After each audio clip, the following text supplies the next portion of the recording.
Well, this is going to be fun. For those of you who don't know who Erik Griffin is, check out his hilarious Showtime special, American Warrior, and his new podcast, Riffin' with Griffin. Erik's at the Comedy Works downtown tonight through Saturday, but we got lucky. He was here first with Claudia. Well, Erik Griffin joins us, everyone. Erik, how are you? I am good. I'm out here in New York right now, so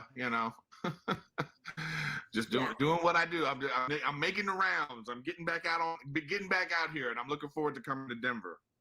Well, that is awesome. Well, hey, before we get started into some deep questions, no, I'm just kidding. I'm a singer, and one of the things I love that you do is the Riffin' with Griffin. I want people to check it out.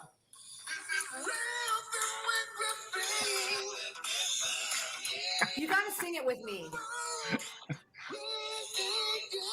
Well, I mean, come on, Erik. This is all you. I need to hear. You got the music there. Whoa. That was actually made by a really great. That was actually made by a really great funk band called Dopapod, and they made that song for me. And when they sent it to me, it was unbelievable. And I was like, I have to use this. This is now my theme song. You have to, because people walk around all over their house doing all sorts of things, going Riffin' with Griffin. Yeah, I know. I didn't realize it until people tell me, like, that's in my head. I sing that all the time, and people love the woo woos. That's my thing. Yes. So I get it. That is great. Okay, Erik, now I know that you have not recently, but you've been going into podcasts and doing extremely well with that. Tell me about what you've liked most about that. Well, the podcasting is great because you actually end up having conversations with people that like deep conversations that you never would have thought to broach certain subjects.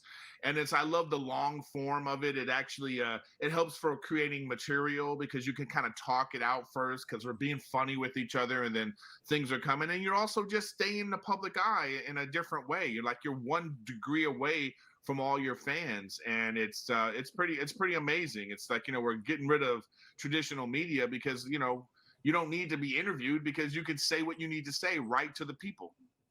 Yeah, that's exactly what happens in your podcasts, which brings me to this. I love you because you're not afraid to just go there with certain topics, and somehow you turn that and you make people laugh. Is that tricky, or how in the world do you do that? Well, it's actually very tricky, especially in this day and age of people being sort of oversensitive. But, I don't mind that people are sensitive. It just makes the performer have to really delve deep, be a little bit more thoughtful about what they're saying. But, it is what it is. It's like we're in this age of like everybody wants small headlines and they want to jump to conclusions. They want to, put their own twist on everything that you say. So you have to try your best to just, ignore the noise and just, use some common sense and say what you have to say. But it can be, like you said, the best word, it can be tricky. Yeah, I bet. And I commend you for just going for it because you never know nowadays how it's going to be received on the other end. Let's talk about your Showtime special, American Warrior. Tell me about the process going through that and how you came up with so much material to put together a special like that. Well, you're constantly, as a comic, you're constantly working on your material, and then the way you showcase it to the masses is like in a special.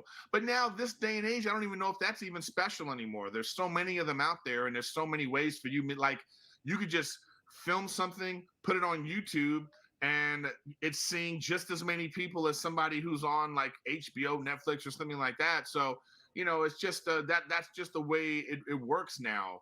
So, at the time I was on I'm Dying Up Here on Showtime as well.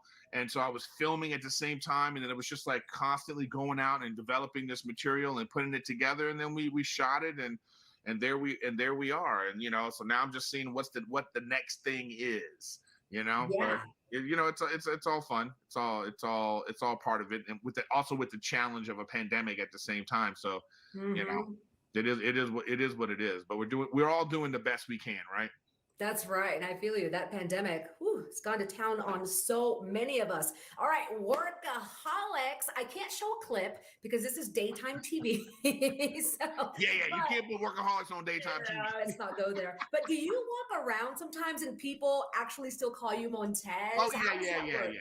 All the time. You know what? I really don't mind. I totally get it because half the time people know my real name, and then they, even when they say that they know my real name, they love that character. Look, Workaholics was that generation of kids their favorite show. You know, so I Mhm. totally get it. If I'm at an airport, or I'm at a restaurant or something, and people are like, "Oh man, that's the dude. He was that crazy character on my favorite show." I totally get it, and it's a blessing and a curse, but it's mostly a blessing. Yeah, it's a great show and it's hilarious. And we're Okay. doing a movie. Paramount Plus is there's going to be a Workaholics movie, so look out for that. So make sure you go out and get Paramount Plus. Oh wow, I froze you. That was such exciting news that she is now frozen. I'm back. I'm back. I'm back. Okay, I was about to ask you what's new on the horizon, but a new movie. Wow. Yeah, that's what's on the horizon. I was also in a Ray Romano movie. It was like untitled at the time, so look out for that. It's about an Italian family, and I played a DJ in that. So that's coming out, and and I'm always on the road. Again, like I'm coming to the Denver Comedy Works next week, Yeah. so there's always that kind of stuff is going on. I'm in a cartoon on HBO Max. It's called 10-Year-Old Tom, so that's about to come out on HBO Max. So look out for that. So listen, I'm working. I'm doing what I do. I'm trying to bring the funny as best as I can, and whatever nothing's gonna stop it. Nothing's gonna stop the funny. We're keeping it coming. That's right. Well, keep doing it because you've got a big fan base and we can't wait to see you here in Denver. I can't wait to be there in Denver. Whoa, whoa, whoa, whoa, whoa, Woo! whoa, Whoa, whoa, whoa, whoa. whoa, whoa. Yeah. That song's gonna be stuck in your head all day. Well, don't miss Erik Griffin live and in person at the Comedy Works downtown tonight through Saturday. Learn more about showtimes and get tickets online right now. That's comedyworks.com.